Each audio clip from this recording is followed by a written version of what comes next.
I'm afraid we've just about shaved off the tip of the iceberg, because as we head up here into East City, things are about to step up a level.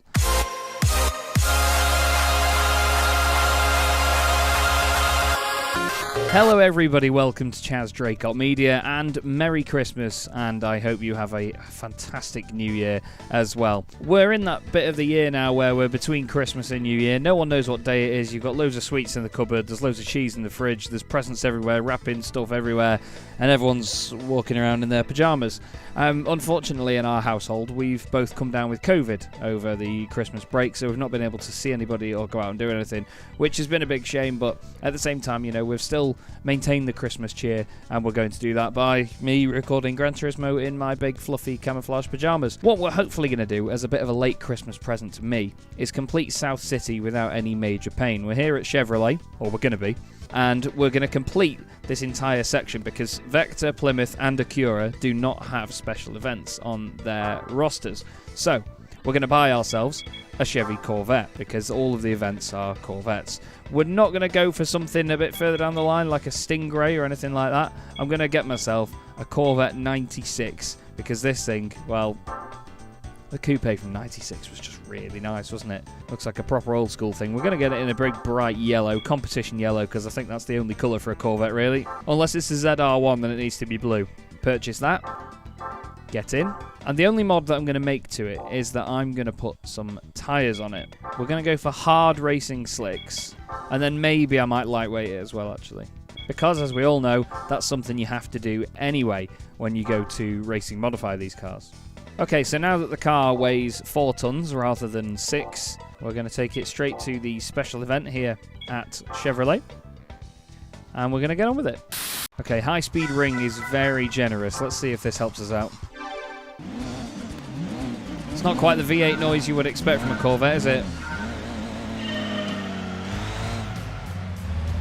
Oh dear. As long as it sounds better than the Corvette did in Gran Turismo 1, that thing made a horrendous noise, if I remember rightly. God, it's fast. Now, there is a Stingray in the middle of it all. There's a Grand Sport up at the front. That's a lovely cutback, Chaz. Oh, you've outdone yourself. And we're in the lead, nice and tidy. See what the oversteer is like on the brakes. Oh, I felt a bit sluggish there in third, maybe go for second, just to get that punch out the corner. Bounced off the limiter. This feels good, I have to admit.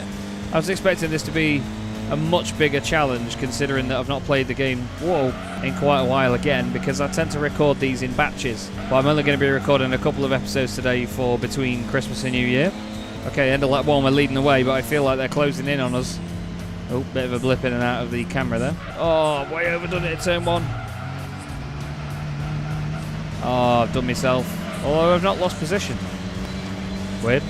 I am also going to be recording some Tower Simulator 3 today as well in my pyjamas, because why the hell not? Air traffic controllers always wear pyjamas.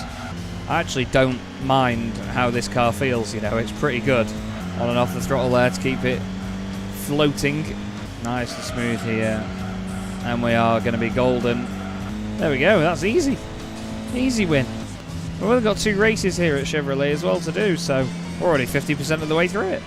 Get in. And we didn't spend as much money as we could have done on a Stingray. For some reason, Sting and Ray don't want to be friends with this 1967 car. But we also could have bought the ZR1 or the Grand Sport, and we didn't. So we saved a bit of money there. And we earned a little bit back. 7 grand. But that means we can now move on to the racing modification. Now, if I remember rightly, the racing modification for this car is pretty cheesy and horrendous. Yeah. I don't like it. Oh god, I especially don't like it with the red stripe. Well, white's better than nothing, I guess. Get that performed and jump straight back in. There's no point wasting any time with this. We're going to go straight to the event. And hopefully, with this, complete South City. Let's give it a go. Thank you to those of you that have stuck with this series, by the way. I know that the viewing figures have got smaller and smaller over time over this series.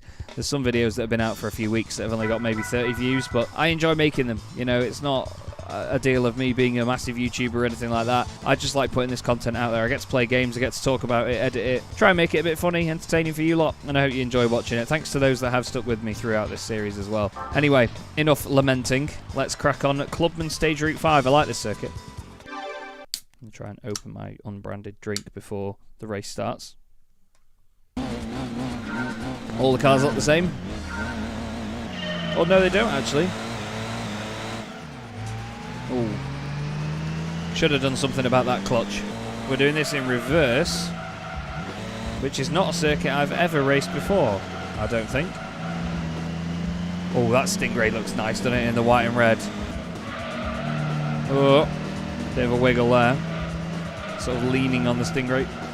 Hard on the brakes. There's a couple more Stingrays at the front of the pack as well. Stuck in the middle. Oh, again, the contact with other cars just seems to really affect the physics of your own car in a strange way. I've got plenty of grip round here, though. I'm flat there. That's glorious. And we're in the lead. Good news, but they're closing in very quickly. The Stingrays have got a lot of speed. Oh, God, it goes that way. Oh, been absolutely clarted by another coupe. Stingray getting very friendly there.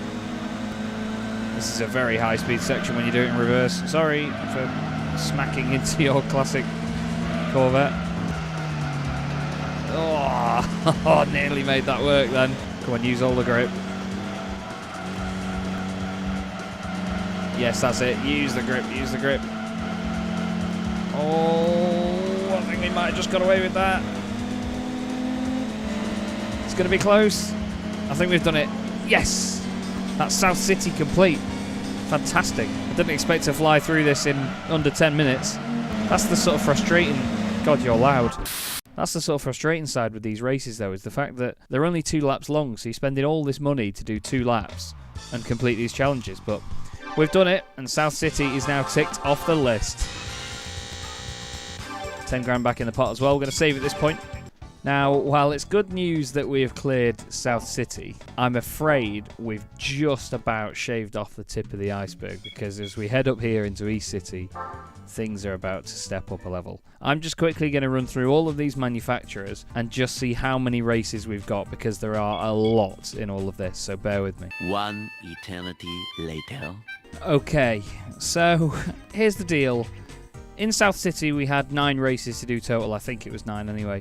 In East City, after doing the maths, we have 46 to do. We've got 8 at Toyota, 3 at Mitsubishi, 5 at Daihatsu, 2 at Tommy Kaira, 6 at Mazda, 4 at Suzuki, 8 at Nissan, 7 at Honda, and then 3 at Subaru. Let me show you what this looks like at Toyota. Look at this. So you've got Celicas, Starlets. Some of them, as you can see on the right-hand side, only have the normal version of the race to do. You don't have to do the racing modifications. That's not so bad because it doesn't cost as much money. Even still, this is going to be very expensive. So we start with Toyota Celicas. New or old? Let's nip back to the garage and see if we've got one, because I can't trust myself to know whether I have or not.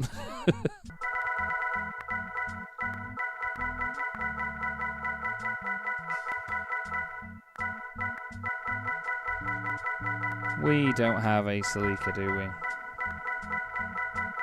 Time to buy a Celica. This is the bit where it's going to get expensive. Although, to be fair, in the Japanese car markets, there are the used car markets. So we can buy older versions of things, I guess. That was a 1991 Celica GTR. This is going to save us a lot of money, actually. I haven't thought about this. There's a Celica GT4 for 10 grand. Yeah, let's do that. Let's buy that.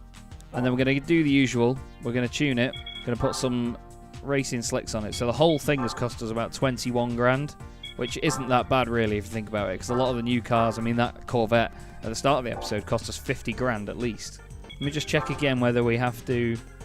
Yeah, we do have a racing modified version of it as well coming up. So let's just jump in the Celica, see what we're up against. Okay, Seattle might be quite a good one to do, because we're on... Yeah, we've got a four-wheel drive car here, so we might be alright out of the corners. Sounds fantastic. You can see Celica's new and old. Well, we've certainly got more power than a bunch of others have around us. And I dread to think how much one of those Celicas on the right would have cost us. Wait, don't we have a racing... or a Tom's version of one of those, called like the XYZ or something. Or did we get rid of that earlier in the game? It's very loud. Stay flat around the outside. Yes. Yes, that was nice. That was a lovely move. Oh, it's quite a high-speed corner. The newer Celica GT4 has had us, but back down the inside. Bit of contact. Lean on him. Oh, he's going to lean on me. Ouch. Pinch between the wall. Look at this. 3 generations of Celica all racing each other. That's pretty cool. Sorry. I don't really want to take the lead like that, but we have to. There's that emoji again. Oh, that felt great around there now. Look at the body roll on it, though. It really does roll like mad. Now we'll see if there's any sort of power difference, because this is 231 brake horsepower, this, so it's got some decent prod. In, out, shake it all about. Felt like it was really good in the start-stop stuff there in the first corner. So this is a much higher speed corner than I anticipated first time round. Maybe not that high speed. Oh no, it turned into the wall. Killed all the momentum. I think we're okay, yeah. We've got a bit of a gap, and it's actually our essential teammate behind us in the other 1991 GT4. Oh, I don't know what he was doing there. I was pressing right on the D-pad and it just wouldn't turn right. I'd say that is a very convincing victory. That gives us a lot of hope for the future of the Japanese East City races. Anyway, get in. That's good news, that. That's very good news, because the used cars with just tyres on can be good enough. I'm happy with that. Really, really happy. Admittedly, I did overlook the used car market, actually, on these East City races. But now it's time to racing modify it. Okay. We still have a lot to go, don't we? Now we need to lightweight it first. I forgot about that. This is going to cost a bit, actually, still, isn't it? I don't think we can escape the fact that it's going to cost quite a lot of money to modify the amount of cars that we're going to modify. But I think at the same time, we can save a lot of money on buying the cars used rather than brand new, which should be alright. I've noticed with Nissan there is an R34 event though, and this was a new car at the time, so I don't think we'll get one of them in the... Oh wow. That looks fantastic. What I was going to say is I don't think we'll get a R34 Skyline used. There's probably a few cars where we can't. That, however, looks amazing. Love that. Okay, final race of the episode. Can we complete the first challenge in Toyota? Let's see. Just shows you, though, doesn't it, that this really has just been the tip of the iceberg up to now with these manufacturer races. Hopefully we can fly through them quickly. We'll have to see how easy it is. Oh, there's some cool-looking cars in this race. Look at that. Look at that thing. That's fantastic. Love that. Get off. Wow, it's got prod, that thing. Either that or ours hasn't. A lot of understeer going on there. Wow, look at the Celicas. Oh, look at the Celicas. The silver and black ones look really cool. Look at that GT4. Ah, hello. I don't think it's a GT4. Again, not a bad looking grid of cars. And we're on the Clubman layout of Special Stage Route 5 as well, so this is going to be a nice short race. Oh, kiss of the wall and we're okay. Oh, get round. Right, I think we're going to lose out here in a straight line because that other car off the start seemed to have quite a lot of power. Looks like a Vantage GT4 from here. Weird. Yeah, they're certainly closing in at the very top end, but it means that if we are in front... Oh god, sorry. It does mean that if we're in front coming out of the final corner, then we should be okay and we should be clear. Gears are very long in this thing.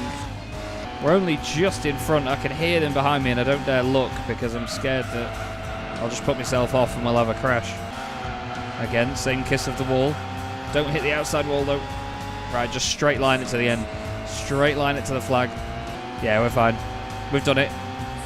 Nice. That is the Celicas polished off already. So 2 entire sort of car challenges completed in one episode. I'm liking that. That looks great from there, doesn't it? Look at this thing as well, the 1984 Celica. There's the Celica 97, and that's the GT4, so that's the one that goes in the Castrol livery. And that's the SS2. 7 grand back into our bank, and we're going to save. Okay, and that is the Celicas dealt with. So a really good amount of progress in this episode. It's good to be back. Hope you've all had a wonderful Christmas and New Year, of course. I do have some good news as well, actually, regarding the endurance events. So I'm going to be live streaming them on my YouTube channel. I was thinking of doing it on Twitch, but it would be a massive pain in the backside to get it then sort of re-recorded, edited, uploaded, and so on. So I'm just going to do a live stream solid on my YouTube channel. I do have the dates right here that I've got so far anyway. The first one is going to be the Grand Valley 300 kilometres race. I'm going to do that on the 4th of January. 16th of January, I'm going to do Apricot Hill, the 200 kilometres race. And then on the 27th of January, we're going to do the Seattle 100 miles. They're the only ones that I've planned in for now, but I cannot wait to get those done. I've probably already made the thumbnails by now and popped them up on this side of the screen. But hopefully you will join me live for those, and it'll be a really, really good time. I think the first race is about 2 hours long, and then the others are about an hour and a little bit. It shouldn't be too long to watch either, and it just saves me editing the whole thing and then re-uploading it afterwards, doesn't it? So, thank you very much for watching. Have a great Christmas and New Year, and I'll see you again very, very soon.